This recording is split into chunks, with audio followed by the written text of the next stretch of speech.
Olá, boa tarde, seja muito bem-vindo a mais uma edição do Jornal Toda Hora. Pelo horário de Brasília, o relógio marca 13 horas e você acompanha agora as principais notícias dessa tarde de sexta-feira. E o presidente Donald Trump dos Estados Unidos escolheu a futura procuradora-geral do país. Pam Bondi foi a escolhida. Acompanhe. O presidente eleito dos Estados Unidos, Donald Trump, escolheu como futura secretária de Justiça Pam Bondi, que fez parte de sua equipe de defesa no julgamento político de 2020. Tenho a honra de anunciar a ex-procuradora-geral do grande estado da Flórida, Pam Bondi, como nossa próxima procuradora-geral, publicou Trump em sua rede social, horas após a desistência do congressista Matt Gaetz. Por muito tempo, o Departamento de Justiça partidário foi usado como arma contra mim e outros republicanos, afirmou Trump. O presidente eleito ressaltou que Pam voltará a centrá-lo na luta contra a criminalidade e em tornar o país seguro novamente. Trump destacou ainda que em seus quase 20 anos como procuradora, Pam foi muito dura com os criminosos violentos e tornou as ruas seguras para as famílias da Flórida. E como primeira mulher procuradora-geral da Flórida, ela trabalhou para deter o tráfico de drogas e as mortes por overdose de fentanil, afirmou o republicano. Após deixar o cargo na Flórida em 2019, Pam fez parte da equipe de advogados de Trump durante seu julgamento político no Senado. Depois, se uniu à equipe de advogados que liderou seu desafio legal fracassado à eleição de Joe Biden. E as Nações Unidas declararam que o lançamento de um míssil balístico de médio alcance por parte de Moscou contra a Ucrânia é uma nova evolução preocupante. A ONU se mostrou preocupada com o lançamento de um míssil experimental de médio alcance russo contra a Ucrânia. Para as Nações Unidas, a arma é uma nova evolução preocupante. A organização convocou as partes a adotar medidas urgentes para uma desescalada a fim de garantir a proteção dos civis e das infraestruturas essenciais. O presidente russo Vladimir Putin anunciou mais cedo que suas forças atacaram a Ucrânia com um novo míssil balístico de médio alcance que atingiu a cidade de Dnipro. A princípio, para o exército ucraniano, o episódio teria sido um primeiro disparo por Moscou de um armamento intercontinental, concebido para transportar tanto ogivas convencionais como nucleares. O ataque é o mais recente na escalada do conflito, desde que Kiev lançou projéteis de longo alcance fornecidos por potências ocidentais contra o território russo.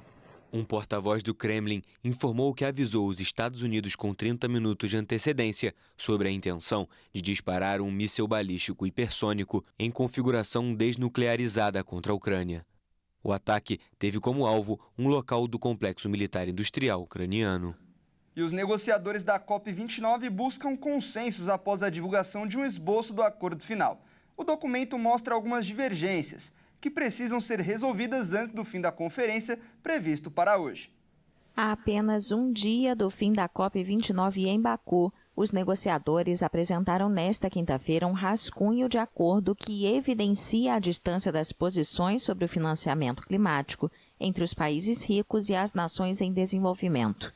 A conferência termina oficialmente na sexta-feira, o que significa que o tempo é curto para encontrar um modo de financiar $1 trilhão ou 5 trilhões e 700 bilhões de reais por ano em ajuda climática.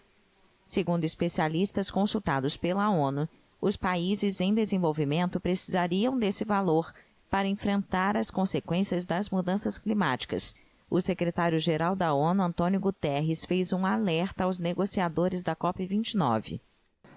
I sense an appetite for agreement, but areas of convergence are coming into focus. Sinto um apetite por acordo, mas áreas de convergência estão entrando em foco. Mas sejamos francos, muitas diferenças substanciais ainda permanecem. O sucesso ainda não está garantido. Precisamos de um grande empurrão para levar as discussões até a linha de chegada, para entregar um pacote ambicioso e equilibrado em todas as questões pendentes, com uma nova meta financeira em seu cerne. O fracasso não é uma opção.